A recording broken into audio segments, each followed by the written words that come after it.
Destaque final, professor Marco Antônio Villa. Bem, eu ainda estou estarrecido com a crise tão pobre, né?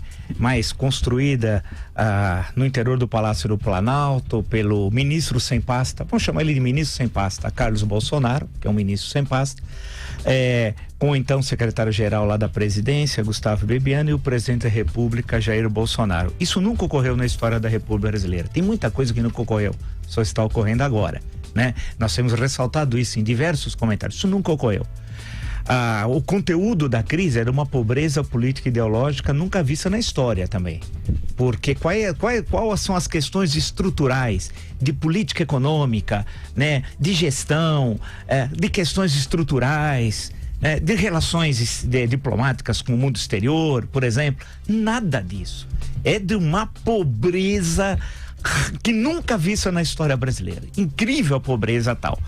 E isso que chama mais atenção. Porque no mês de janeiro, se vocês se recordarem, estava ainda em recesso o STF, em recesso o Congresso Nacional, ficou aquela tranquilidade para o governo. Podia fazer tudo. Há um sentimento, todo início de governo, de muito otimismo. E no caso particular desse governo, porque enfrentou e derrotou o projeto criminoso de poder petista. Havia um enorme otimismo e tal. E o mês de janeiro teve alguns probleminhas para o governo.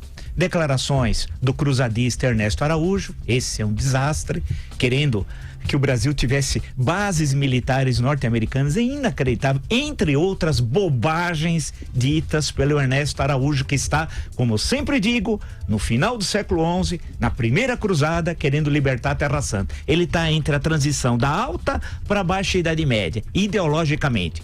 O mais radical que ele está lendo é Santo Tomás de Aquino. Mais do que isso, ele não consegue abstrair e tal. Por incrível que pareça, e mudou o currículo do Itamaraty para pior, é uma tragédia a proposta dele. E em janeiro também, declarações da senhora Damares, que eu tenho dó.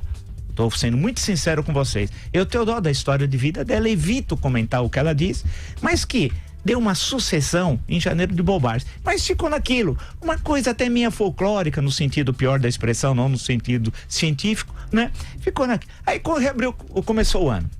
Reabertura do Congresso Nacional, do STF. Aí o governo tinha que começar a ser governo. O problema é que o presidente, devido ao atentado de setembro do ano anterior, tinha de retirar a bolsa de colostomia e tal. E ficou mais tempo do que o desejado aqui em São Paulo.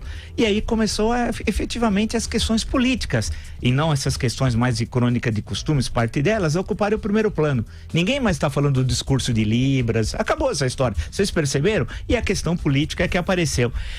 E o que eu chamo sempre a atenção é que o governo não tem uma oposição parlamentar, né? Nem extra-parlamentar, né? As centrais sindicais não conseguem mobilizar ninguém, por exemplo, né? Os movimentos sociais não conseguem mobilizar ninguém. E no interior do parlamento, o PT não consegue se articular, nem com partidos mais próximos a ele. É uma disputa, inclusive, pela hegemonia no interior da esquerda. Nesse cenário tão positivo, com os sinais dados pelo mercado, pela sociedade, né, pelo eleitorado no dia 7 e depois no dia 28 de outubro. Mesmo assim, o governo conseguiu construir uma autocrise, que também é um caso único na história brasileira. Você cria uma crise para se autoprejudicar, que é uma coisa assim inacreditável. E ouvindo os vídeos, assistindo tudo aquilo, não vou falar mais do PSL e seus milicianos digitais, que uma coisa é ser miliciano digital, outra coisa é ser parlamentar. Eles estão em transição, aprendendo, tal. Mas dizer do presidente da República, como eu já tinha dito ontem, ele tem de ter responsabilidade. Ele é o presidente da República Federativa do Brasil. O país passa por um momento gravíssimo no campo econômico, necessita de tranquilidade política, de profissionalismo, no bom sentido da expressão, do profissionalismo republicano para aprovação dessas medidas, também das medidas encaminhadas pelo ministro da Justiça, Sérgio Moro, que são fundamentais para o país. Mas ele tem de governar como presidente da República. Não é fazendo fofoquinha, aceitando sugestões de filhos. Hoje o problema é Carlos Bolsonaro. Amanhã será Flávio, registrem.